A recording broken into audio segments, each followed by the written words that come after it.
আপনি কি জানেন একটা বয়স পর ঈগল পাখিকে একটা কঠিন সিদ্ধান্ত নিতে হয়। 40 বছর বয়সে তার ঠোঁট বাঁকা হয়ে যায়, নখ দুর্বল হয় আর ডানা ভারী হয়ে পড়ে। তখন তার সামনে দুটো পথ থাকে। একটা পথ হলো বসে বসে মৃত্যুকে মেনে নেওয়া, আর দ্বিতীয় পথ হলো এক যন্ত্রণাদায়ক রূপান্তরের মধ্যে দিয়ে যাওয়া। ঈগল কিন্তু দ্বিতীয় পথটিকেই বেছে নেয় এবং সে পাহাড়ে গিয়ে পাথরে ঠুকে ঠুকে তার ঠোঁটগুলোকে ভেঙে ফেলে। তারপর নতুন ঠোঁট উঠলে সেই ঠোঁট দিয়ে সে তার পালক এবং নখ দুটোকেই উপড়ে ফেলে। এই প্রচণ্ড কষ্টের 5 মাস পর সে কিন্তু নতুন একটা জীবন লাভ করে, যা হলো 30 বছরের উড়ান।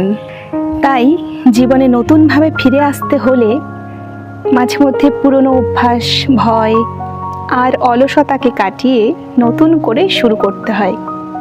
কষ্ট স্থায়ী নয়, কিন্তু রূপান্তর চিরস্থায়ী।